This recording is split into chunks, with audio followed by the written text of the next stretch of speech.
Hello students, welcome है आप सबका। मैं हूं आसिफ इकबाल, आपका फिजिक्स टीचर, और स्वागत करता हूं इस नए लेक्चर में, सेकेंड लेक्चर में। आप लोगों को मैंने फर्स्ट लेक्चर पढ़ा दिया है। डेफिनेटली आप लोगों ने इस लेक्चर को देख लिया होगा और समझ में भी आ गया होगा, राइट। आइए आगे बढ़ते हैं। मैंने क्या क्या पढ़ा दिया था एक बार आपको बता दूं, फिर मैं आगे बढ़ जाऊं। मैंने आपको फिजिकल क्वांटिटीज़ के बारे में बता दिया था। फिजिकल क्वांटिटीज़ के मैग्नीट्यूड क्या होता है उसका जिक्र हो गया था। फिजिकल क्वांटिटी के बारे में मैंने बताया था दो तरह की होती हैं, एक फंडामेंटल है और दूसरी डिराइव्ड है। फंडामेंटल में एसआई के मुताबिक 7 फंडामेंटल क्वांटिटी का मैंने जिक्र किया था। Mass, length, mass, time, thermodynamic, temperature, current, luminous intensity, amount of substance. और मैंने इसकी यूनिट के बारे में भी आपसे बात कर लिया था, ठीक है। फिर है डिराइव्ड क्वांटिटीज़ और यूनिट्स। डिराइव्ड क्वांटिटी मैंने बताया था जिनको समझने के लिए, पढ़ने के लिए, लिखने के लिए और किसी क्वांटिटी की ज़रूरत पड़ती है, हम उसे डिराइव्ड क्वांटिटी कहते हैं। और यहाँ पर उसका भी जिक्र मैंने आपसे कर दिया था। अब जो मैं आपको बताने जा रहा हूँ, आपको मेरे नोट्स के अंदर इस तरह का जगह जगह पॉइंट टू रिमेंबर मिलेगा। या तो पॉइंट टू रिमेंबर लिखा होगा या पॉइंट टू पॉन्डर लिखा होगा। ये जो पॉइंट्स हैं ये बहुत इंपॉर्टेंट है।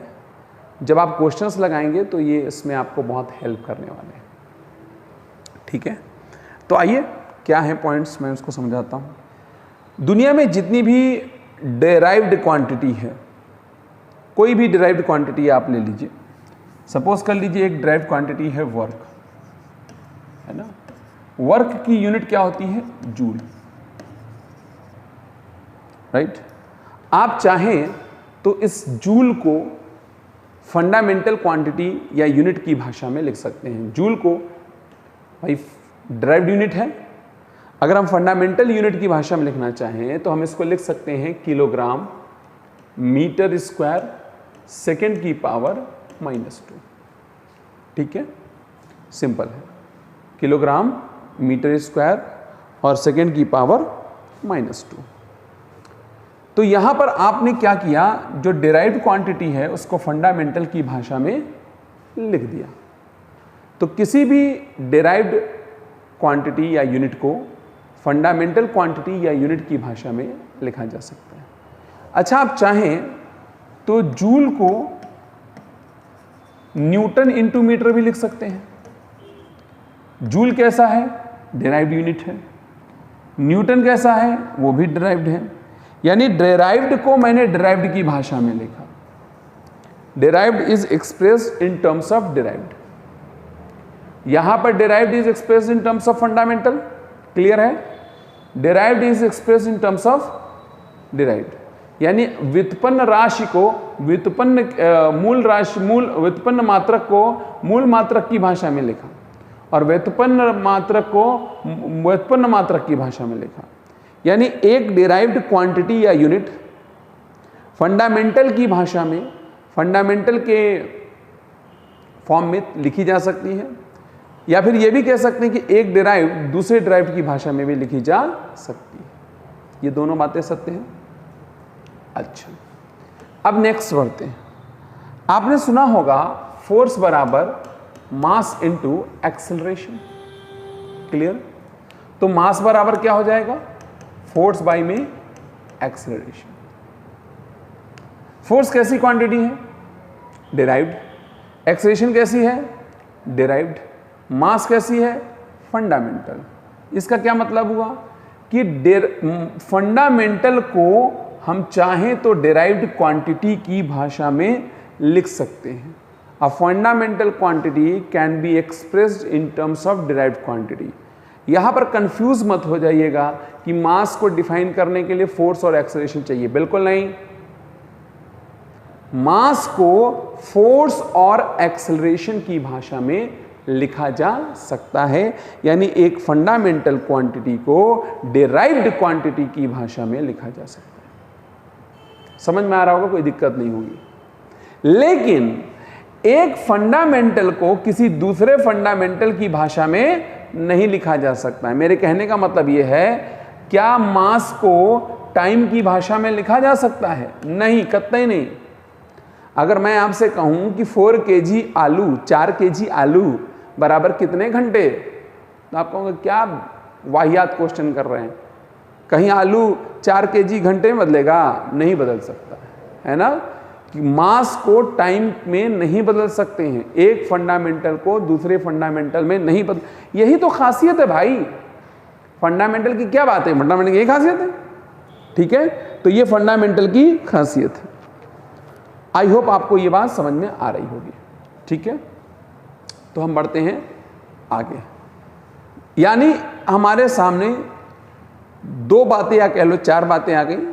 डिराइव को फंडामेंटल की भाषा में लिख सकते हैं, ड्राइव को अन्य ड्राइव की भाषा में लिख सकते हैं, फंडामेंटल को ड्राइव की भाषा में लिख सकते हैं, लेकिन फंडामेंटल को दूसरे फंडामेंटल की भाषा में नहीं लिखा जा सकता।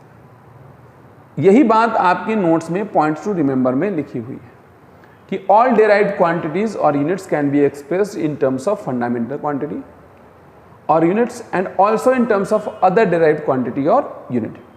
अ fundamental quantity can be written in terms of derived quantity, एक फंडामेंटल को ड्राइव की भाषा में लिखा जा सकता है, but a fundamental quantity can not be written in terms of other fundamental quantity, एक फंडामेंटल को दूसरे फंडामेंटल की भाषा में नहीं लिखा जा सकता।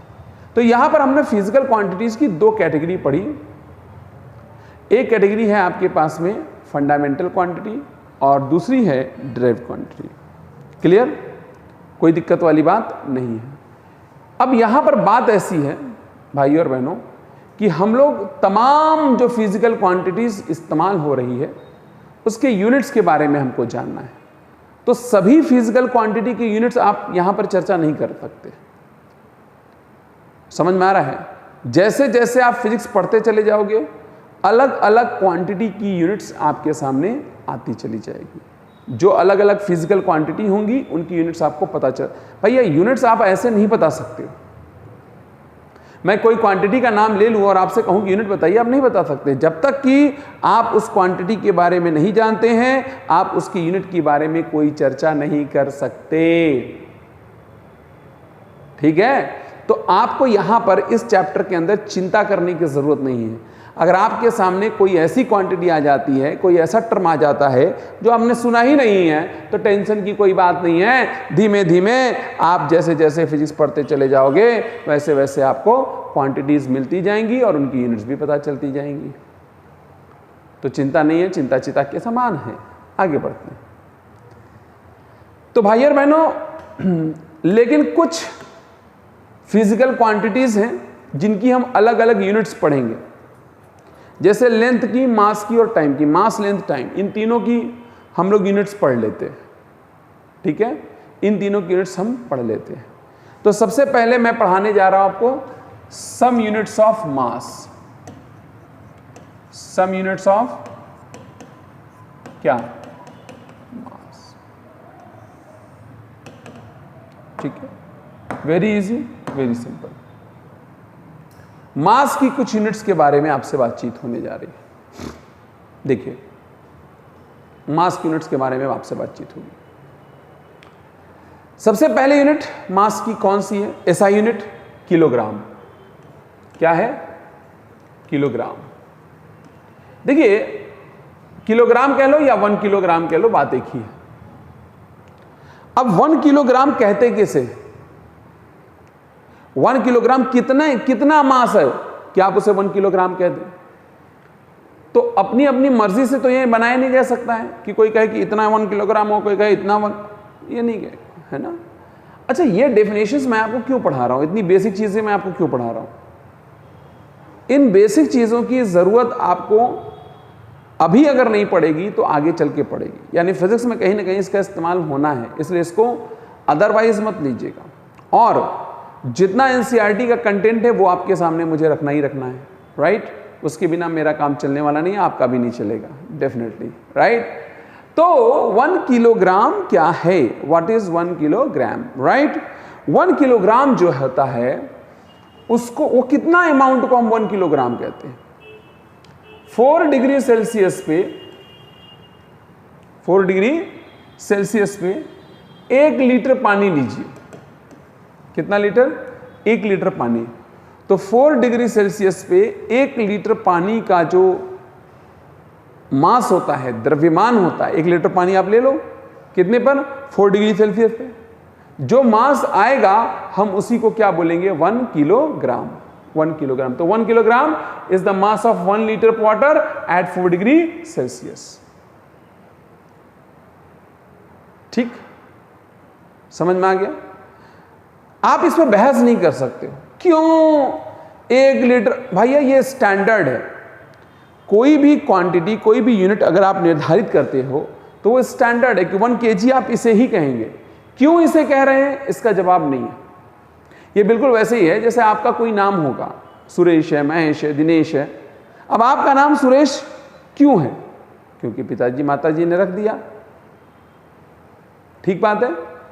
तो इसका कोई लॉजिक नहीं है। बहरहाल 4 डिग्री सेल्सियस पे 1 लीटर पानी का जो मास होता है वो 1 किलोग्राम है।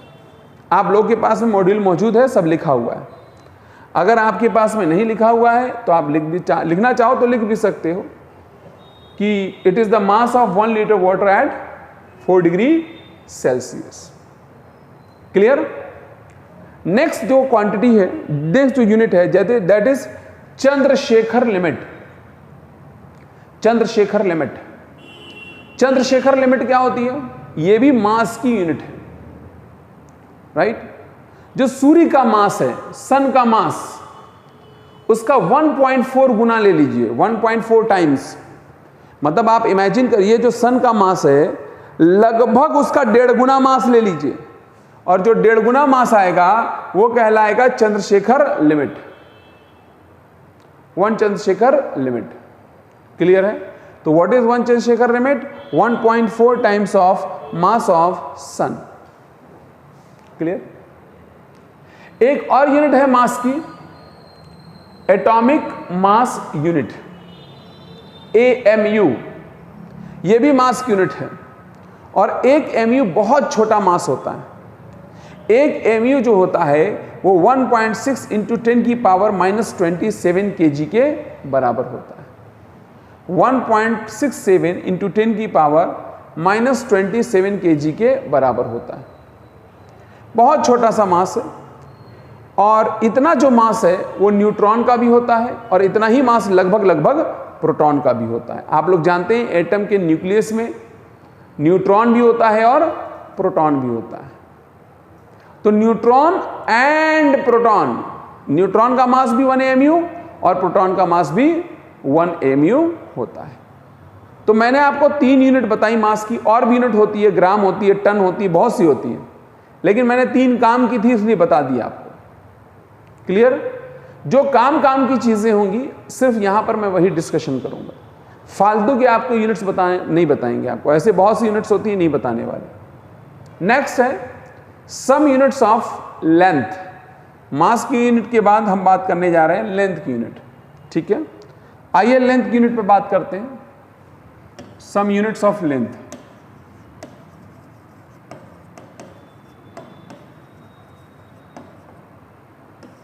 चलिए ध्यानपूर्वक सुनिए। लेंथ की यूनिट्स पे बात करेंगे। सबसे पहले मैं बात करने वाला हूं 1 मीटर के ऊपर।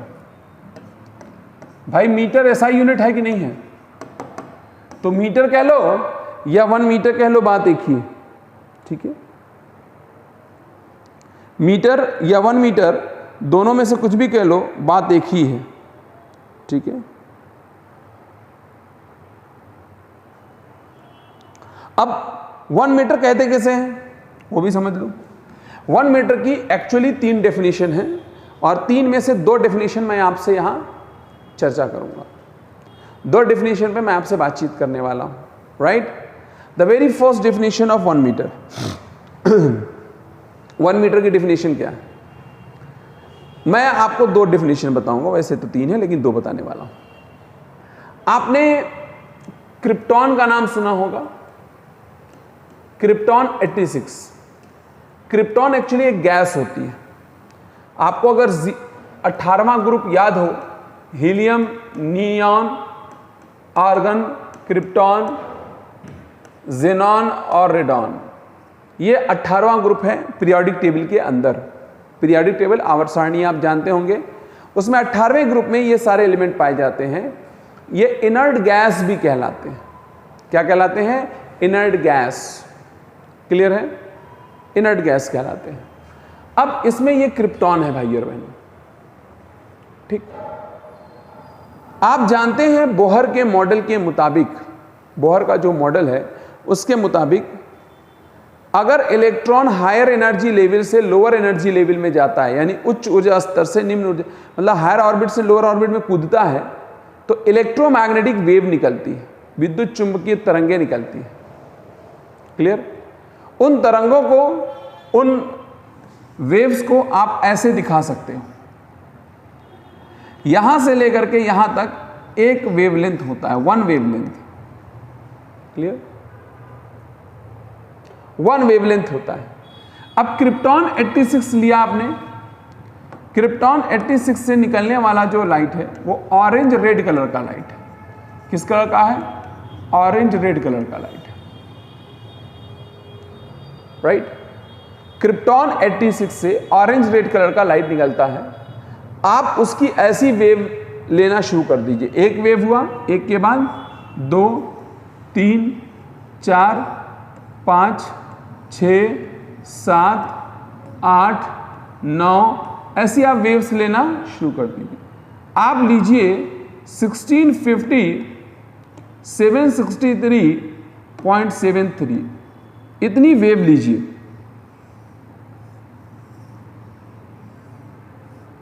ठीक, 1650 763.73 इतनी वेव लीजिए आप। जितनी दूर में, जितनी लंबाई में इतनी वेव्स आएंगी, इतनी वेव्स जितनी दूर में आएंगी वो दूरी 1 मीटर के बराबर कहलाएगी। यानी अगर आप डिफाइन करना चाहें तो आप कहेंगे 1 metre is the length of 1650 763.73 wavelength of orange red colour light emitted from krypton 86। Clear है?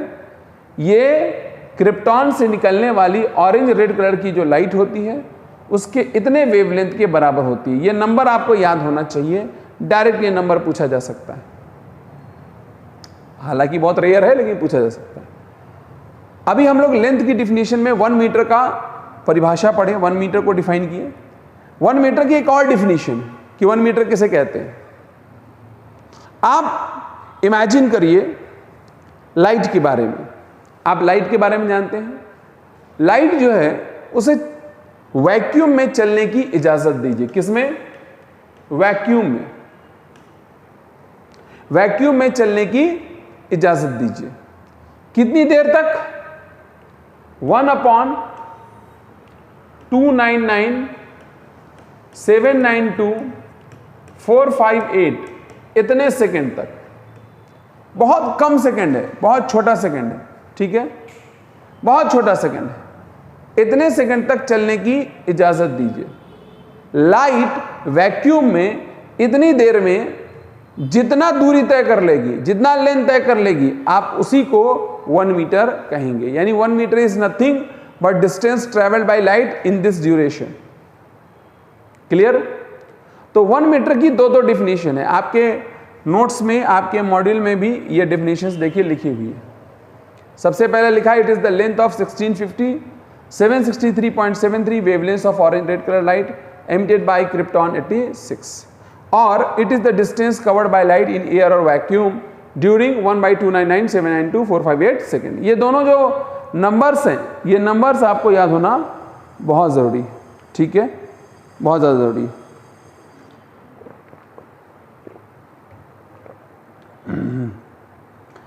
क्लियर है? नेक्स्ट आगे बढ़ते हैं। अभी हम लोग लेंथ की ही यूनिट पे चल रहे हैं। अभी मैंने 1 मीटर आपको बताया है, अब नेक्स्ट बताने जा रहा हूं मैं आपको। ध्यानपूर्वक सुनिएगा, वेरी इंपॉर्टेंट, ठीक है। नेक्स्ट सुनिएगा। अभी मैंने 1 मीटर बताया है, आप अब नेक्स्ट यूनिट है उसको कहते हैं एस्ट्रोनॉमिकल यूनिट। क्या कहते हैं? एस्ट्रोनॉमिकल यूनिट्स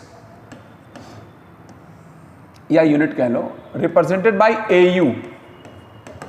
क्या चीज है ये जान लो आप, ठीक है। एक बात समझिएगा, आप जानते हैं कि सूरज के चारों तरफ पृथ्वी घूमती है। अब जब पृथ्वी घूमती है तो पृथ्वी सर्कुलर पाथ में नहीं घूमती है, अर्थ जो है वो सर्कुलर पाथ में नहीं घूमती है, एक इलिप्टिकल पाथ में घूमती है। अभी दूरी कम है, अभी ये हुई, ये हुई, ये हुई, ये देखो बढ़ी बढ़ी बढ़ी, कम हुई, कम हुई, कम हुई, कम हुई, कम हुई, बढ़ी, ऐसे चलता रहता है। साल भर ये दूरी बदलती रहती है।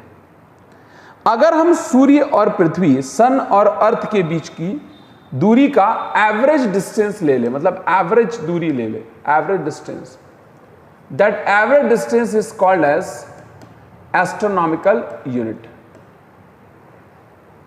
सूर्य और पृथ्वी के बीच की जो दूरी होती है, उसके बीच की जो दूरी होती है सूर्य और पृथ्वी के, अर्थ और सन के बीच में जो एवरेज डिस्टेंस, उसी को हम क्या कहते हैं, 1 एस्ट्रोनॉमिकल यूनिट।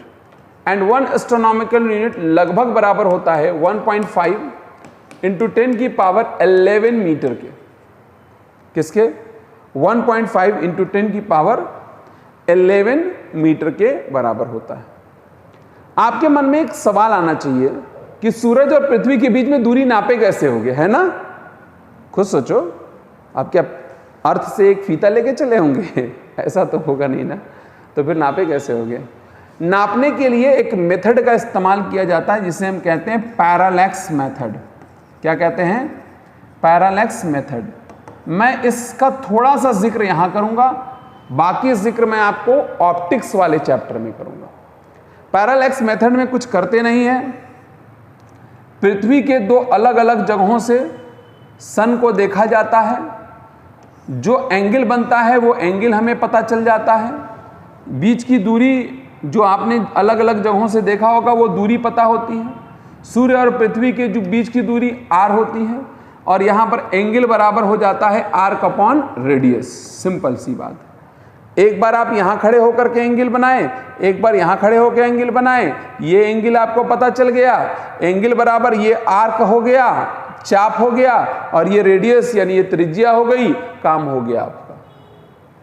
तो आपको पैरालैक्स मेथड की मदद से आप इस दूरी को नाप सकते हैं। बहुत बड़ी दूरी है, इसे नापने के लिए पैरालैक्स मेथड का इस्तेमाल करना ही पड़ेगा आपको।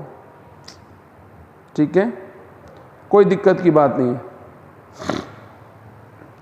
राइट? क्लियर है? There must not be any problem.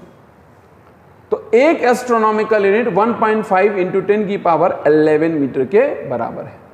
मैं नेक्स्ट की बात करने जा रहा हूं आपसे, नेक्स्ट मैं आपसे बात करने जा रहा हूं, और भाइयों और बहनों यहां जो मैं आपसे बात करने जा रहा हूं वो भी लेंथ की ही यूनिट में बात करने जा रहा हूं, दैट इज लाइट ईयर। क्या है? Light year. हिंदी में कहते हैं प्रकाश वर्ष। क्या है लाइट ईयर? समझिएगा, आप लाइट को इजाजत दीजिए कि वो 1 साल तक चलती रहे, चलती रहे, 1 ईयर चलती ही रहे, 1 साल तक चलने की इजाजत दीजिए। 1 साल में लाइट जितनी दूर निकल जाएगी वो दूरी ही लाइट ईयर कहलाएगी। यानी अगर मुझे 1 लाइट ईयर को बताना है तो मैं ये कहूंगा 1 साल में चली गई दूरी है लाइट द्वारा। 1 साल में दूरी कैसे निकालते हैं, डिस्टेंस कैसे निकालते हैं? आपने हाई स्कूल में पढ़ा होगा, distance is equal to speed into time. Distance is equal to what? Speed into time. तो हमारे पास स्पीड कितनी है? 3 इंटू 10 की पावर 8, ये स्पीड ऑफ लाइट होती है। अगर आप जानते हैं तो अच्छी बात है, नहीं जानते तो ना जान लीजिए, ये प्रकाश की चाल होती है वैक्यूम में। दूरी आपको निकालनी है 1 साल में। चाल लिखा आपने, दूरी बराबर चाल गुणे समय। समय कितना लगा है? 1 साल। 1 साल को हमें सेकंड में बदलना है, तो 1 साल में 365 दिन होते हैं। दिन को घंटों में बदलने के लिए 24 से मल्टीप्लाई करेंगे, और इसको मिनट में बदलने के लिए 60 से मल्टीप्लाई करेंगे, और सेकंड से बदलने के लिए और 60 से मल्टीप्लाई करेंगे। क्लियर है? बात समझ में आ रही कि नहीं आ रही? तो आपको करना क्या है? आपको आवर को सेकंड में बदल देना है। जब आप इसको बदलोगे तो यह आंसर आएगा 9.46 इंटू 10 की पावर 15 मीटर। 9.46 इंटू 10 की पावर 15 मीटर। क्लियर है? समझ में आ गया? क्या ये एस्ट्रोनॉमिकल यूनिट से बड़ी है? बिल्कुल जी, बिल्कुल बिल्कुल बड़ी है। वहां 10 की पावर 11 आ रहा था, यहां कितना आ रहा है? 10 की पावर 15। कोई दिक्कत? आई होप आपको लाइट ईयर में नहीं। तो अभी तक हम किसकी यूनिट पढ़ रहे हैं? अभी हमने पढ़ा एस्ट्रोनॉमिकल यूनिट, उसके पहले पढ़ा मीटर, मीटर के बाद एस्ट्रोनॉमिकल यूनिट, उसके बाद लाइट ईयर। नेक्स्ट अभी भी हम लेंथ की ही यूनिट पढ़ रहे हैं और नेक्स्ट यूनिट है पैरालैक्टिक सेकेंड। क्या है?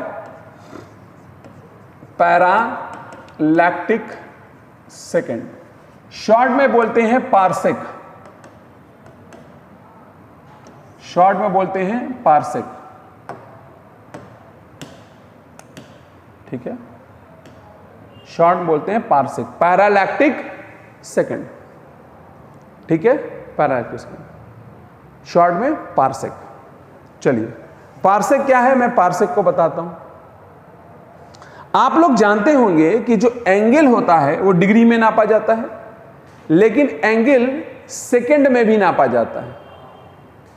1 डिग्री में 60 मिनट होते हैं और 1 मिनट में 60 सेकंड होते हैं, तो 60 मिनट में कितने सेकंड हो गए? 3600 seconds. 1 minute is equal to 1 degree is equal to 60 minute and 60 minute is equal to 3600 seconds. I hope आपको ये बात समझ में आई होगी विदाउट एनी डाउट। ठीक, अच्छा लग रहा है? तो भाई और बहनों, आप इमेजिन करिए एक बहुत बड़े सर्किल को, बहुत बड़ा सर्किल इमेजिन करिए, जस्ट इमेजिन। और उस सर्किल में आपने जब एक दूरी तय करी, जो दूरी 1 AU के बराबर है, आपने दूरी तय करी 1 AU के बराबर, और दूरी तय करने के बाद सेंटर पर जो एंगल बना that is equal to 1 second. आपने दूरी तय करी सर्किल में कितना? 1 AU, 1 एस्ट्रोनॉमिकल यूनिट। ठीक, और एंगल कितना बन गया? 1 सेकेंड। कहां पर? सेंटर पे। अगर आप ऐसे सर्किल की कल्पना करते हैं तो इसका जो रेडियस होगा that will be equal to 1 parsec. That will be equal to 1 parsec. समझ में आ रहा है? तो वेरी सिंपल, 1 पारसेक उस सर्किल का रेडियस है जिसमें 1 AU का जो आर्क होता है वो 1 सेकेंड का एंगल बनाता है। सिंपल, ठीक बात है? अगर मैं 1 पारसेक बोलूं या 1 पैरालैक्टिक सेकेंड बोलूं तो 1 पारसेक बराबर होता है 3.26 लाइट ईयर के। 3.26 लाइट ईयर। ठीक है, और अगर इसको मीटर में बदलना चाहो तो लगभग 3.08 इंटू 10 की पावर 16 मीटर के बराबर होता है। क्या ये लाइट ईयर से भी बड़ा है? निश्चित तौर से बड़ा है। क्यों बड़ा है? क्योंकि वहां 10 की पावर 15 था, यहां 10 की पावर 16 है। और मैं आपको एक मजे की बात बता दूं, पैरालैक्टिक सेकेंड यानी पारसेक सबसे बड़ी यूनिट है लेंथ की। यस, पैरालैक्टिक सेकेंड सबसे बड़ी यूनिट है लेंथ की। Very easy. तो मैंने आपको लेंथ की काफी बड़ी बड़ी यूनिट्स बता दी। मीटर के बाद मैंने AU बताया, astronomical unit, right? Astronomical unit के बाद मैंने क्या बताया आपको? Light year. लाइट ईयर के बाद क्या बताया? पारसेक। क्लियर? तो ये तो मैंने चर्चा की लेंथ की बड़ी यूनिट्स के बारे में। मैं लेंथ की छोटी मोटी यूनिट्स भी आपसे चर्चा करने जा रहा हूं। Very easy, right? देखो अभी फिजिक्स नहीं चल रही है, सच्चाई तो ये है, ये मजाक चल रहा है। मजाक नहीं है, इस्तेमाल होगा ही कहीं ना कहीं। तो आप समझ लो ये पूरी तरीके से अभी हम लोग फिजिक्स पे आए नहीं हैं। अभी तो हम लोग बस बेसिक बातें, बहुत बेसिक बातें कर रहे हैं, है ना? हाई स्कूल लेवल की बातें कर रहे हैं।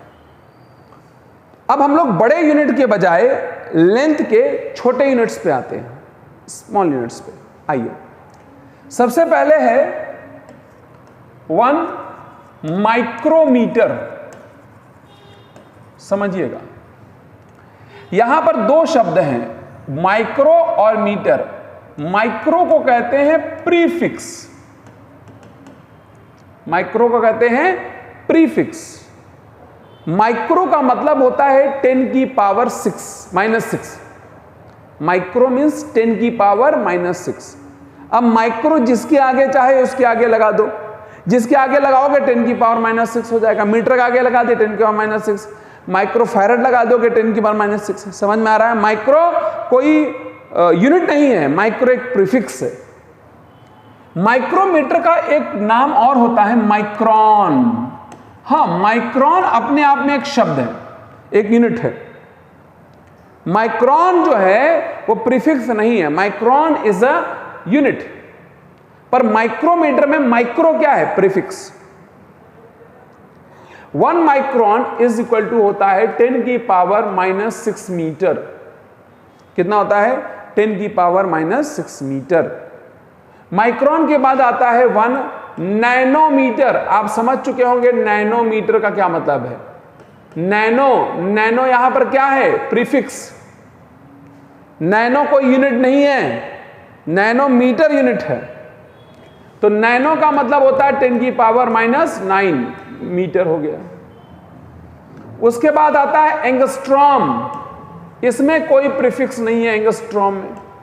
एंगस्ट्रॉम A0, ये हो गया 10 की पावर -10 मीटर। एंगस्ट्रॉम के बाद है पिकोफैरड। पिकोफैरड कह रहा हूं, picometre. Picometre, pico is prefix. ठीक, पिको का मतलब होता है 10 की पावर -12 मीटर। पिको का मतलब 10 की पावर -12 मीटर। ठीक बात है। तो पिको मीटर हो गया। उसके बाद 1 फर्मी। फर्मी भी लेंथ की छोटी यूनिट है और इनफैक्ट ये सबसे छोटी यूनिट है। 1 फर्मी इज इक्वल टू होता है 10 की पावर -15 मीटर। तो मैंने आप लोगों को बहुत छोटी यूनिट्स भी बता दी भाई और बहनों। ठीक है, it's very easy, very very easy. Clear? Micrometre, nanometre, angstrom, picometre, fermi. अगर आप एटम के बारे में जानते होंगे तो एटम में न्यूक्लियस होता है और उसके चारों तरफ ऑर्बिट होता है। जो एटम का रेडियस होता है, एटम का जो साइज होता है, वो एंगस्ट्रॉम के ऑर्डर का होता है। किसके ऑर्डर का? एंगस्ट्रॉम के ऑर्डर का। और जो न्यूक्लियस का रेडियस होता है वो फर्मी के ऑर्डर का होता है। किसके ऑर्डर का? फर्मी के ऑर्डर का। तो जो एटम है उसका साइज एंगस्ट्रॉम के ऑर्डर का, न्यूक्लियस का साइज फर्मी के ऑर्डर का। समझ में आया आपके? तो ये लेंथ की मैंने बहुत छोटी छोटी यूनिट्स आपको बता दी। ये सब रटने वाला है, इसमें आपको कुछ खास दिमाग लगाने की जरूरत नहीं है।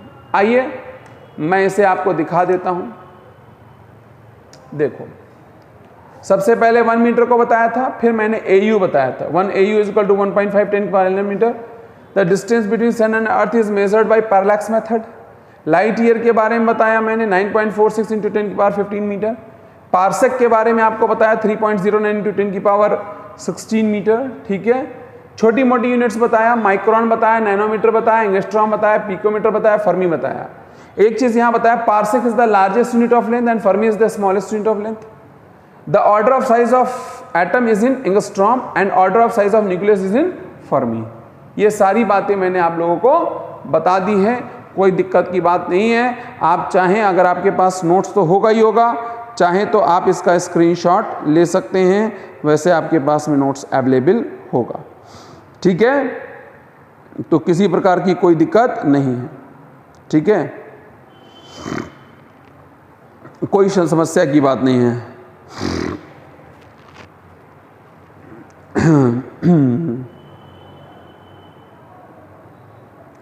आगे बढ़ते हैं। अब हम टाइम की यूनिट के बारे में बात करेंगे। किसके बारे में? टाइम की यूनिट के बारे में। चलो टाइम की यूनिट के बारे में बात करते हैं। देखो, मैंने आपसे पहले मास की यूनिट के बारे में बात किया भाई बहनों, फिर मैंने लेंथ की यूनिट के बारे में बात किया। Now we are going to talk about some units of time. Mass length दोनों हो गया, सम यूनिट्स ऑफ टाइम।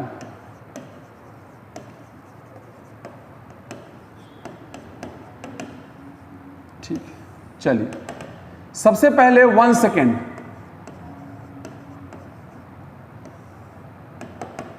सेकेंड किस एसआई सिस्टम की यूनिट होती है?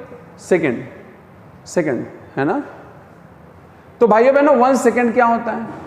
अब ऐसा तो है नहीं कि कोई भी ड्यूरेशन हो आप उसे 1 सेकेंड बोल दो ना जी। 1 सेकेंड को डिफाइन किया जाएगा, भैया इतना ही देर को 1 सेकेंड बोलोगे। ये नहीं कि हमने मनमौजी जब मन कर रहा 1 सेकेंड में, ऐसा नहीं होता है ना, गलत हो जाता है। चलो आओ बात करते हैं। आप समझदार, पढ़े लिखे समझदार लोग 1 सेकेंड के बारे में बातचीत करने जा रहे हैं। Quite easy. देखिए क्या है।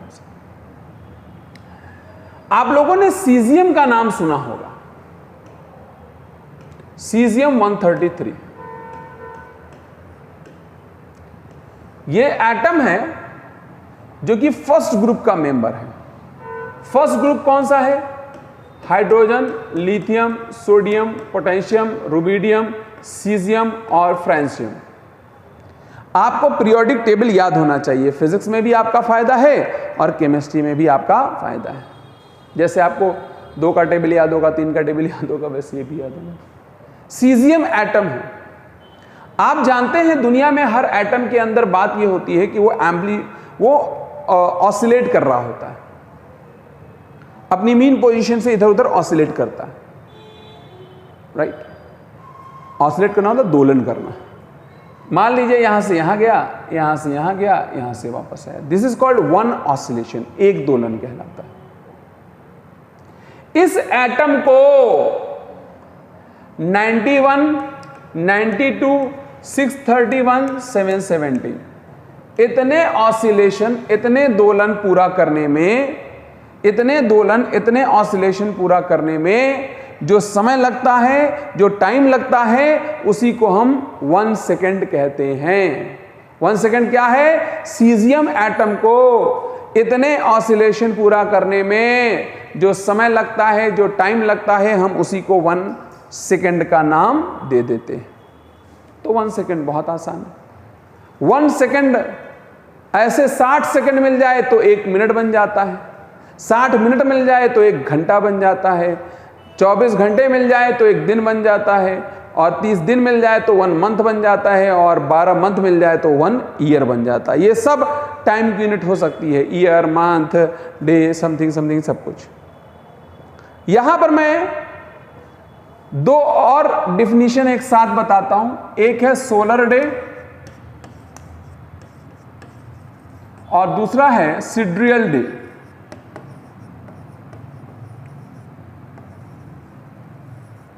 दो मैंने आपको बताया, solar day and sidereal day. तो सोलर डे क्या है और सिड्रियल डे क्या है, मैं आपको बताता हूं, ध्यानपूर्वक सुनिए। देखिए,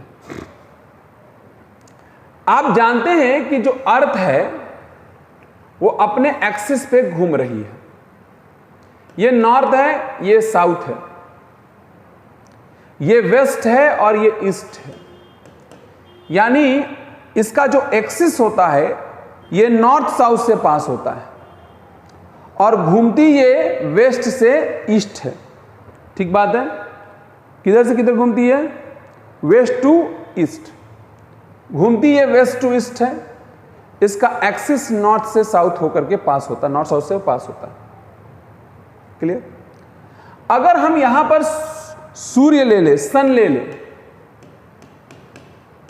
तो सन के रिस्पेक्ट में, सन के रिस्पेक्ट में इसको एक चक्कर पूरा करने में जितना टाइम लग जाए, इसे एक चक्कर पूरा करने में जितना भी आप टाइम लगा दे, ये जितना भी टाइम लगा दे एक चक्कर पूरा करने में, जो भी ये टाइम लगा देगी पृथ्वी सन के रिस्पेक्ट में, उसे हम कहेंगे सोलर डे, राइट।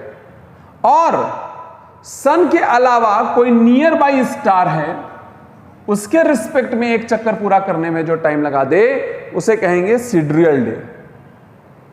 सन के रिस्पेक्ट में सोलर डे, एक चक्कर पूरा करना, एक रोटेशन पूरा करना, और सन के अलावा कोई और स्टार है उसके रिस्पेक्ट में अगर एक चक्कर पूरा करे तो सिड्रियल डे। जो सिड्रियल डे होता है ये वाला, ये सोलर डे से 3 मिनट 56 सेकंड छोटा होता है, 3 मिनट 56 सेकंड छोटा होता है। यानी इन दोनों में 3 मिनट 56 सेकंड, 3 मिनट 56 सेकंड का डिफरेंस होता है। समझ में आ रहा है? ये क्वेश्चन एम्स में पूछा गया था कभी किसी जमाने में कि सोलर डे और सिड्रियल डे में कितना फर्क होता है, तो 3 मिनट 56 सेकंड, लगभग 4 मिनट का, 4 मिनट का डिफरेंस होता है। ठीक बात है, राइट। नेक्स्ट, एक और यूनिट है जिसे हम कहते हैं लुनार मंथ। लुनार, जाहिर से बात है, नाम से जाहिर हो रहा है कोई मंथ है। ये है क्या लुनार मंथ? देखिए, आप जानते हैं कि अर्थ के चारों तरफ मून घूम रहा है। मून अर्थ का सैटेलाइट है, चांद पृथ्वी का उपग्रह है, सैटेलाइट है। तो मून अर्थ के चारों तरफ घूम रहा है। एक चक्कर पूरा करने में मून अर्थ का एक चक्कर पूरा करने में जितना भी टाइम लेगा उसी को हम कहते हैं लुनार मंथ। और एक लुनार मंथ बराबर होता है 27.3 सोलर डेज के। इतने सौर दिवस के बराबर, इतने सोलर डेज के बराबर होता है 1 लुनार मंथ। समझ में आ रहा है? आई होप इसमें कोई प्रॉब्लम आपको नहीं होनी चाहिए लुनार मंथ में। तो lunar month is nothing but the time taken by moon to complete 1 revolution around earth. ठीक, बहुत सिंपल सी बात है, बहुत सिंपल तरीके से चल रही है। तो लुनार मंथ आपको क्लियर हो गया होगा। आगे बढ़ते हैं, नेक्स्ट बात आपसे करते हैं। टाइम की यूनिट्स के बारे में मैंने इतनी बातें आपसे कर ली, आपको मॉड्यूल में भी दिखा दे रहा हूं मैं। ये मॉड्यूल आपके पास में होना चाहिए। अगर आपके पास, आप ऐप के थ्रू पढ़ रहे होंगे तो ज़रूर आपके पास आपके ऐप में अवेलेबल होगा, ठीक है। और जिन्हें चाहिए होगा, नहीं दिक्कत हो रही होगी तो आप लैम्पलाइटर के हेल्पलाइन नंबर पे कॉल कर सकते हैं। ये देखिए, second solar day, sidereal day, lunar month. एक छोटी सी यूनिट और होती है शेक। अब आप इसे याद रखिए चाहे न रखिए, कोई फर्क नहीं पड़ता। 1 शेक इज इक्वल टू 10 की पावर -8 सेकेंड होता है। इसकी कोई खास जरूरत नहीं। यहां लिखा है there is a difference of 3 minute 56 second between solar day and sidereal day. ठीक है, कोई दिक्कत नहीं। चलिए, अब मैं आपको आगे की बात बताता हूं। और यूनिट्स वाले सेक्शन में आपके पास में अगर आपसे यूनिट्स के बारे में बात किया जाए तो बहुत सी क्वांटिटी के बहुत सी यूनिट्स हैं। आप कहाँ तक पढ़ते समझते रहेंगे यूनिट्स के बारे में, बहुत सी हैं, वेरी वेरी, मतलब दैट सो मेनी क्वांटिटीज।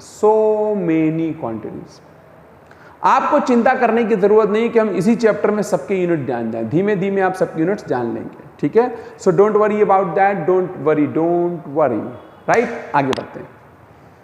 अच्छा, एक बात बताइए, आप लोग खाना खाते हैं कि नहीं खाते? खाना खाते हैं? अरे लंच डिनर करते होंगे। सलाद का नाम सुना होगा, इंग्लिश में उसको सैलड कहते हैं। सलाद है ना। अगर मैं आपसे पूछूं कि क्या सैलड लंच है या डिनर है या ब्रेकफास्ट है, तो आप कहेंगे जी सलाद तो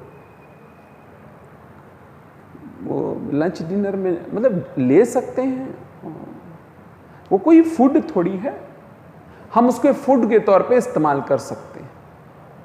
यानी एक सप्लीमेंट्री आइटम है वो। समझ में आ रहा है? Supplementary item. मैंने आपको पढ़ाया कि फिजिकल क्वांटिटी की 2 कैटेगरी आपको पढ़ाई मैंने। एक मैंने कैटेगरी आपको पढ़ा दी फंडामेंटल की, एक कैटेगरी मैंने पढ़ा दी डेराइव की। अब जितनी भी क्वांटिटी होंगी या तो फंडामेंटल में जाएंगी या तो डेराइव में जाएंगी, लेकिन बाद में चल करके दो क्वांटिटीज ऐसी थी जिसे ऐड किया गया। जब वो क्वांटिटी नहीं है, those are not the quantities, वो मैथमेटिकल टर्म है, मैथमेटिक्स में इस्तेमाल होते हैं। हमने उसको जबरदस्ती क्वांटिटी बना दिया है। हम उसको फिजिक्स के अंदर as a physical quantity treat करेंगे। आगे आप पढ़ेंगे आगे के चैप्टर्स में उनको। दो क्वांटिटी ऐसी है जिसे क्वांटिटी ना होते हुए भी क्वांटिटी की तरह ट्रीट किया जा रहा है, इसलिए इनको ना तो फंडामेंटल आप कहेंगे ना डेराइव कहेंगे, आप इनको कहेंगे सप्लीमेंट्री क्वांटिटी। क्या बोलेंगे? सप्लीमेंट्री। बिल्कुल वैसे ही जैसे खाने में सलाद, खाना तो नहीं है पर सलाद चलता है खाने के साथ। फिजिकल क्वांटिटी तो नहीं है लेकिन ये फिजिकल क्वांटिटी की तरह डील किया जाता है। आओ जी, चलिए, आप तो समझदार हैं। सबसे पहला इसमें जो सप्लीमेंट्री क्वांटिटी है उसका नाम है प्लेन एंगल। क्या चीज? Plane angle, represented by theta. बहुत अच्छे, सिंपल है, रिप्रेजेंटेड बाय थीटा। क्लियर? कोई समस्या नहीं। अब जरा गौर करिएगा भाई और बहनों कि हमको प्लेन एंगल चाहिए। प्लेन एंगल क्या होता है पहले ये जानना है। फिर उस प्लेन एंगल को समझने के लिए हमें सबसे पहले समझना पड़ेगा प्लेन क्या होता है। What is plane? तो प्लेन क्या होता है? प्लेन एक टू डायमेंशनल सरफेस होता है। क्या होता है ये प्लेन? प्लेन किसे कहते हैं? टू डायमेंशनल सरफेस, द्विविमीय सरफेस। अभी इसका मतलब भी मैं आपको समझाता हूं। आप जानते हैं मैथमेटिक्स में स्पेस को डिफाइन करने के लिए किसी चीज को, जैसे मान लीजिए पेन है, इसको डिफाइन करना है, ये बोर्ड है, डिफाइन करना है, तो हम तीन एक्सिस की मदद लेते हैं, X axis, Y axis, Z axis. कौन कौन सा axis? X axis, Y axis और जेड एक्सिस। क्लियर है कि नहीं क्लियर? अगर मैं आपके सामने कुछ स्ट्रक्चर्स बनाऊं तो आपको उसे डिफाइन करने के लिए कितने एक्सिस चाहिए होंगे? गौर करिएगा। जैसे सबसे पहले मैं आपके सामने ये स्ट्रक्चर बनाता हूं, आपको ये दिख रहा है, ये स्क्वायर है। मुझे इसे डिफाइन करने के लिए भाई और बहनों एक एक्सिस ये चाहिए, एक एक्सिस ये चाहिए। ये मान लो एक्स एक्सिस है तो ये वाई एक्सिस। लेकिन इसी जगह अगर मुझे डिफाइन करना हो, इसे, इस क्यूब को, तो मेरा दो एक्सिस में काम नहीं चलेगा, मुझे तीन एक्सिस चाहिए होगा, एक्स, वाई और जेड। समझ में आ रहा है? जिसे डिफाइन करने के लिए जिस सरफेस में दो ही एक्सिस इन्वॉल्व हो उसे टू डायमेंशनल सरफेस कहेंगे या टू डायमेंशनल बॉडी कहेंगे, और जिसमें तीन एक्सिस इन्वॉल्व हो उसे थ्री डायमेंशनल बॉडी कहेंगे। अगर आप जिस कमरे में बैठ के पढ़ रहे हो, इस कमरे को अगर आप ध्यान से देखो तो उस कमरे में एक्स एक्सिस, वाई एक्सिस और जेड एक्सिस, लंबाई चौड़ाई ऊंचाई तीनों एक्सिस है कि नहीं है? तो इसका मतलब वो थ्री डायमेंशनल है जिस कमरे में आप बैठ के पढ़ रहे हो। लेकिन आपके सामने की जो दीवार है वो टू डायमेंशनल है क्योंकि उसमें एक्स एक्सिस है, वाई एक्सिस है। तो प्लेन क्या होता है? टू डायमेंशनल सरफेस होता है भाइयों और बहनों। What is plane? Two dimensional surface. Clear है? कोई समस्या की बात नहीं है।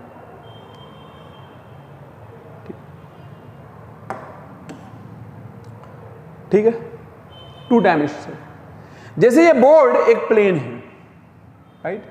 अब प्लेन एंगल क्या होता है?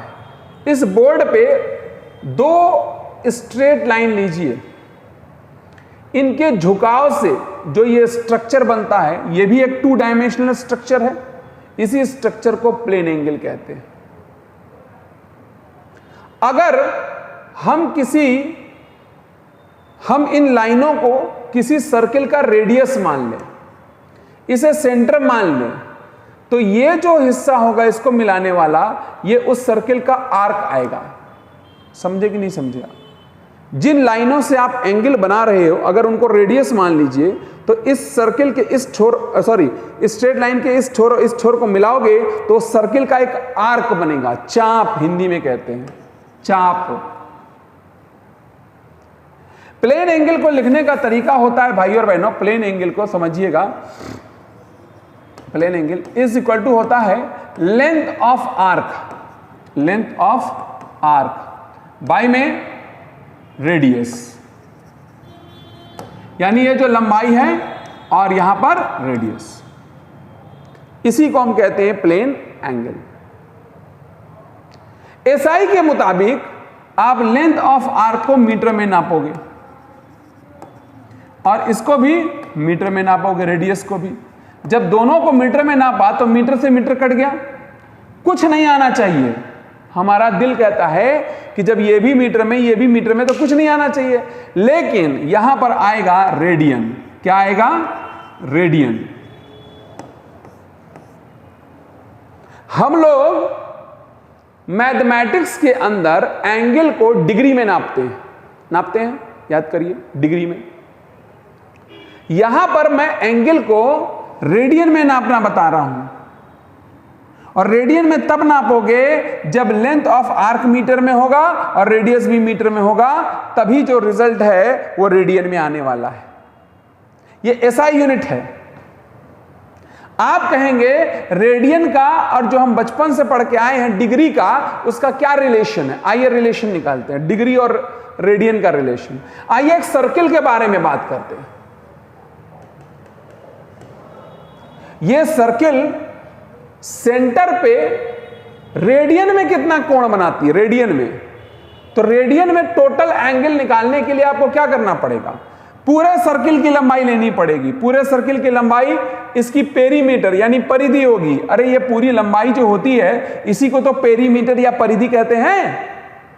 तो पूरी लंबाई हो गई 2 पाई आर, और रेडियस क्या है? आर। आर आर कट गया, कितना आ गया? 2 पाई रेडियन।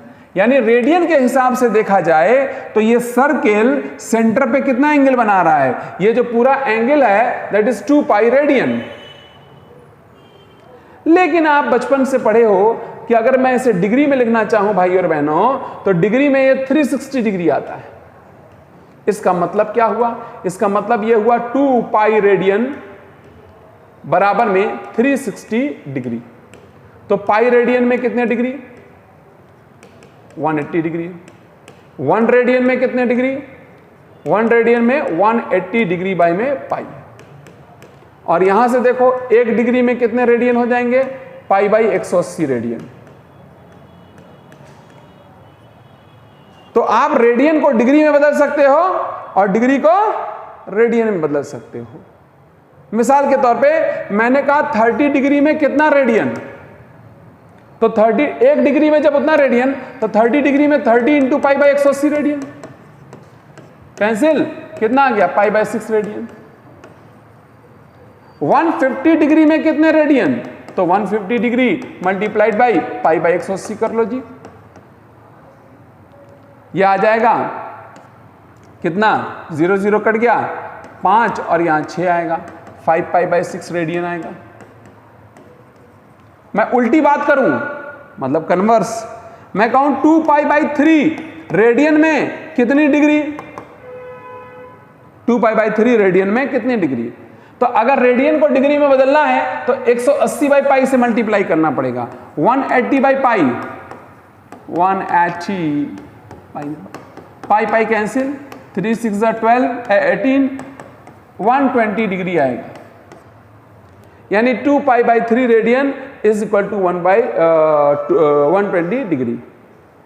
मेरे कहने का मतलब यह है कि आप डिग्री को रेडियन में, रेडियन को डिग्री में बड़े आराम से बदल सकते हैं। ये एसआई यूनिट है रेडियन भाई और बहनों, ठीक है। तो पहली सप्लीमेंट्री क्वांटिटी कौन सी आई? Plane angle. It is the 2 dimensional angle. आपके मॉड्यूल में भी इसका भरपूर जिक्र है। प्लेन एंगल देखिए, it is the 2 dimensional angle drawn by bending 2 straight lines. Plane angle is equal to length of arc radius. दोनों को मीटर में नापोगे तो रेडियन में आएगा। Total plane angle subtended by circle 2 pi R by R, 2 pi radian. यहां degree को radian में और रेडियन को डिग्री में बदलने का तरीका दिया हुआ। एक और क्वांटिटी जैसा कि मैंने आपको बताया उसे भी सप्लीमेंट्री में लिया गया है, और उस दूसरी क्वांटिटी का नाम है भाई और बहनों solid angle. Solid angle, Hindi में कहते हैं इसको घन कोण। हर चीज की हिंदी जानना आपको जरूरी नहीं है, मतलब जानना भी जरूरी है, मतलब जानना बहुत ज्यादा जरूरी है। तो सॉलिड एंगल क्या होता है, जरा सा आप इसे इमेजिन करिएगा, मैं आपको इसे इमेजिन कराऊंगा कि क्या है सॉलिड एंगल। ठीक है, वेरी इजी। देखिए ये एक 3 डायमेंशनल एंगल है। चूंकि ये 3 डायमेंशनल है तो मैं बोर्ड पे दिखाने से ज्यादा आपको इमेजिन इमेजिन करवाता हूं। ध्यान से सुनिएगा, वेरी इंपॉर्टेंट। आप इमेजिन करिए एक फुटबॉल को, फुटबॉल अंदर से खोखला, फुटबॉल में काले और सफेद पैच होते हैं, नहीं होते हैं, ब्लैक एंड व्हाइट पैचेस मौजूद होते हैं। ठीक, आप इस फुटबॉल के किसी एक पैच की कल्पना करिए, किसी भी एक पैच की, उस पैच के किनारों को सेंटर से मिलाना शुरू करिए, ऐसे जुम जुम जुम। एक सर्टेन एरिया लिया आपने, उस सर्टेन एरिया के किनारों को सेंटर से मिलाइए तो कुछ यूं बन जाएगा। मैं आपको थोड़ा सा अलग से दिखाता हूं, पेज से बना करके, कुछ इस तरह का। देखिए कुछ इस तरह का बन जाएगा। देखिए सेंटर ये रहा, मिला तो इस तरह का कुछ दिख रहा होगा आपको।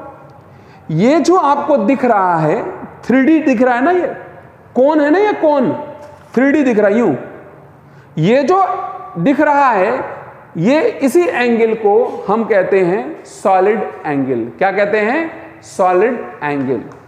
यानी आप कोई एरिया लीजिए, कोई भी सर्टेन एरिया लीजिए और उस सर्टेन एरिया को सेंटर से मिलाइए उसके किनारों को। ये जो एंगल यहां बनके तैयार होता है उसी एंगल को हम क्या कहते हैं? Solid angle. और सॉलिड एंगल बराबर होता है भाई और बहनों एरिया जो आपने लिया बाई में रेडियस का स्क्वायर। एरिया बाई में रेडियस का स्क्वायर। ये जो एरिया लिया, जितने से आप सॉलिड एंगल बना रहे हो, एरिया होगा मीटर स्क्वायर में, रेडियस का स्क्वायर भी क्या होगा? Metre square. तो मीटर स्क्वायर से मीटर स्क्वायर कट के कुछ नहीं आना चाहिए, सत्य वचन। लेकिन भाई और बहनों यहां आएगा स्टेरेडियन। क्या आएगा? स्टेरेडियन। क्या आएगा? स्टेरेडियन। समझ में आ गया आपके? तो रेडियन और स्टेरेडियन, स्टेरेडियन जो है वो इसकी यूनिट हो गई। आइए एक और कैलकुलेशन करते हैं लास्ट, कि कोई भी शेल, कौन सी चीज? शेल, जैसे खोखला गोला, वो सेंटर पे कितना सॉलिड एंगल बनाता है टोटल। जैसे ये पूरा जो सर्किल स्फीयर है, जो शेल है, वो सेंटर पे कितना एंगल बना देता है। तो टोटल एंगल निकालने के लिए टोटल एरिया लेना पड़ेगा। हाँ या ना बोलो? टोटल एरिया बाई में रेडियस का स्क्वायर। टोटल एरिया कितना होता है? ये पूरा टोटल एरिया कितना होता है? 4 पाई आर स्क्वायर बाई में रेडियस का स्क्वायर। कैंसिल हो गया, क्या आएगा? 4 pi steradian. This is 4 pi steradian भाई और बहनों। क्लियर है? तो टोटल ये जो शेल है ये सेंटर पे कितना एंगल बनाता है? 4। इसकी जरूरत सिर्फ आपको एक चैप्टर में पड़ेगी, फोटोमेट्री ऑप्टिक्स में, अदरवाइज कहीं जरूरत नहीं पड़ती। समझ में आ रहा है? हाँ, प्लेन एंगल वाले की आपको खूब जरूरत पड़ेगी। तो दो आपको सप्लीमेंट्री क्वांटिटीज मैंने बताया, प्लेन एंगल और सॉलिड एंगल। मॉड्यूल में भी इसको दिखा देते हैं। ये रहा solid angle. It is the 3 dimensional angle subtended by certain area at the centre. ये पूरा आपके सामने लिखा हुआ है। ठीक है, कोई दिक्कत की बात नहीं है। तो आई होप आपको यहां पर ये भी समझ में आ गया होगा। और भाइयों और बहनों, इसी के साथ जो यूनिट्स वाली चीज़ है, यूनिट वाली चीज़ है, वो समाप्त होती है। अब आपको तमाम यूनिट्स पे क्वेश्चन आएंगे, आपको उसकी चिंता नहीं करनी है। अगर आपको यूनिट्स याद होंगे तो आप क्वेश्चन बता ले जाओगे, नहीं याद होंगे तो नहीं, उसकी फिक्र मत करिएगा, जैसे जैसे समय बीतेगा आप करते चले जाओगे। आइए मैं कुछ क्वेश्चन करता हूं, DLF 1 से करना है, राइट। मैं कुछ क्वेश्चन आपको बताता हूं, राइट।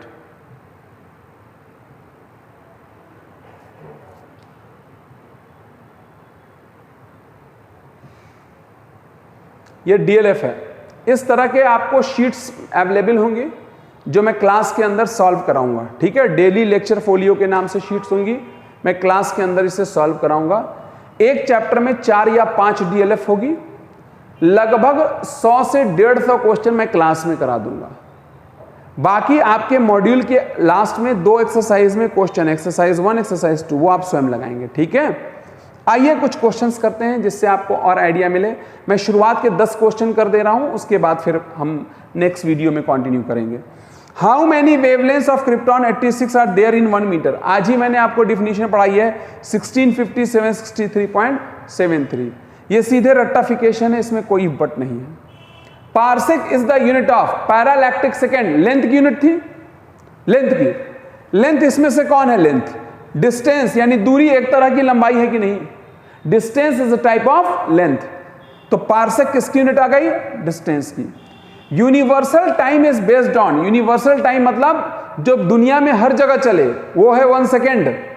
अरे SI चलता है ना हर जगह, तो 1 सेकेंड। 1 सेकेंड किस पे आधारित है? Vibration of caesium atom. Caesium atom के 91, 92, 631, 770 वाइब्रेशन के बराबर है। विच of the following is not the unit of time. इनमें से कौन टाइम की यूनिट नहीं है? माइक्रो सेकेंड बिल्कुल है। क्यों? सेकेंड के पहले माइक्रो लगा है, तो उससे क्या फर्क पड़ा? 10 की पावर -6 सेकेंड हुआ। लीप ईयर, ईयर है तो ये भी है। लूनार मंथ ये भी है। पैरालैक्टिक सेकेंड ये टाइम की यूनिट नहीं है। पैरालैक्टिक सेकेंड पार्सेक लेंथ की यूनिट है। ये धोखा देने के लिए सेकेंड लगा हुआ है, ये सेकेंड एंगल वाला सेकेंड है। The difference in the length of mean solar day and sidereal day is about 4 minute. मैंने आपको बताया रट्टाफिकेशन है। Joule second is the unit of. हाँ, अब यहां पर आपके सामने एक सवाल आ गया कि जूल सेकेंड किसकी यूनिट है। ठीक, इसको थोड़ा छोटा करके मैं यहीं पर आपको बताने की कोशिश करता हूं। देखो, जब अब आपको पता ही नहीं जूल सेकेंड किसकी यूनिट है, तो लिखा क्या है? Joule second.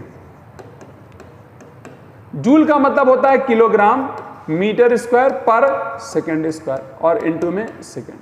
तो सेकेंड सेकेंड कैंसिल हो गया, क्या आ गया? किलोग्राम मीटर स्क्वायर पर सेकेंड। अब जिसमें किलोग्राम मीटर स्क्वायर पर सेकेंड आ जाए वो आंसर हो जाएगा। सबसे पहले एनर्जी है, एनर्जी की यूनिट जूल होती है, तो ये जूल सेकेंड होगी नहीं, गलत। मोमेंटम, मोमेंटम होता है मास इनटू वेलोसिटी। मोमेंटम का मतलब लीनियर मोमेंटम, रेखीय संवेग। अगर सिर्फ मोमेंटम लिखा हो तो आप उसे लीनियर मोमेंटम समझें। मास क्या होता है? एम कह रहा हूं, केजी मीटर पर सेकेंड। क्या ये केजी मीटर स्क्वायर पर सेकेंड है? नहीं, केजी मीटर पर सेकेंड है, यानी ये भी, इसका भी यूनिट नहीं है। नेक्स्ट पे है एंगुलर मोमेंटम। एंगुलर मोमेंटम होता है MVR। अब आप में से जो लोग एंगुलर मोमेंटम को पहली बार सुनेंगे वो आपके लिए प्रॉब्लम है। आप लोग 11th में ही मैं आपको पढ़ाऊंगा एंगुलर मोमेंटम, कोणीय संवेग के बारे में। कोणीय संवेग का फॉर्मूला होता है mass into velocity into R. Mass का क्या हो गया? किलोग्राम, इसका हो गया मीटर पर सेकेंड, और इसका हो गया मीटर, तो ये बन गया किलोग्राम मीटर स्क्वायर प्रति सेकेंड। क्या ये इसके बराबर आ गया? बिल्कुल, यानी जूल सेकेंड किसकी यूनिट है? एंगुलर मोमेंटम की यूनिट है। एक और बचा हुआ है पावर, चाहे उसको भी निकाल सकते हो। पावर का होता है जूल बाई में सेकेंड। क्यों? पावर बराबर होता है वर्क अपॉन टाइम। पावर यानी सामर्थ्य। पावर की यूनिट पावर का फार्मूला होता है वर्क बाई में टाइम, यानी जूल बाई सेकेंड। पर आपसे जूल इनटू सेकेंड पूछ रहा है, जूल बाई सेकेंड थोड़ी है ये। समझ में आ गया? तो जो यूनिट आई उसको हमने कर दिया। Next, Chandrasekhar limit is the unit of, Chandrasekhar limit mass की यूनिट थी, सूर्य के मास का 1.5 गुना लगभग, तो मास हो गई। 1 ns is defined as, 1 ns का क्या मतलब होता है? n for nano, 1 nanosecond कितने के बराबर होगा? 1 सेकेंड कितने के बराबर था, याद करिए। 1 second 91, 92, 631, 770 vibration of caesium atom. तो अगर नैनो सेकेंड पूछ रहा है तो 10 की पावर -9 हो जाएगा, तो 10 की power -9 second of caesium clock of इतने oscillations.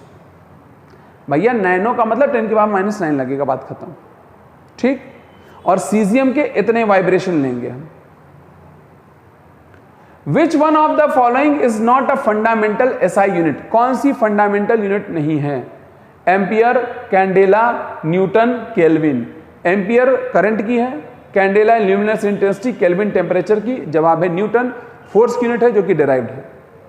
10वां, which unit is not for length, कौन सी यूनिट लेंथ की नहीं है? पार्सेक है ना, एंगस्ट्रॉम है, लाइट ईयर भी है, नैनो नहीं है। नैनो एक्चुअली यूनिट है या प्रीफिक्स है? नैनो यूनिट नहीं, प्रीफिक्स है। समझ में आ गया? सिंपल, मैं यहां तक करा दे रहा हूं, 12 तक करा दे रहा हूं, बाकी आपको अगले इसमें करा दूंगा। The ratio of atomic size to the nuclear size, कहता है एटॉमिक साइज और न्यूक्लियर साइज का रेशियो बताइए। एटॉमिक साइज होता है 10 की पावर -10 मीटर और न्यूक्लियर साइज होता है 10 की पावर -15 मीटर। डिवाइड करोगे तो आ जाएगा 10 की पावर 5 मीटर, ठीक है, 10 की power 5 metre. Next, which of the following is not the unit of length, इनमें से कौन लेंथ की यूनिट नहीं है? माइक्रोन है ना, माइक्रोन, माइक्रोमीटर को ही माइक्रोन कहते हैं। लाइट ईयर भी है लेंथ की यूनिट, एंगस्ट्रॉम भी है, रेडियन नहीं है। रेडियन किसकी यूनिट है? एंगल की। तो इसका आंसर हो गया है ये रेडियन। पूछ रहा कौन नहीं है ना, तो इसका आंसर हुआ रेडियन। तो बहुत आसान आसान क्वेश्चन आते हैं भाई और बहनों, 12 से लेकर के 19 तक का क्वेश्चन आपको अगले टर्न पे मैं कराऊंगा, अगले मतलब वीडियो में आपसे बात होगी। तब तक अपना ध्यान रखें, पढ़ाई को अपने जारी रखें। Thank you very much, God bless you all.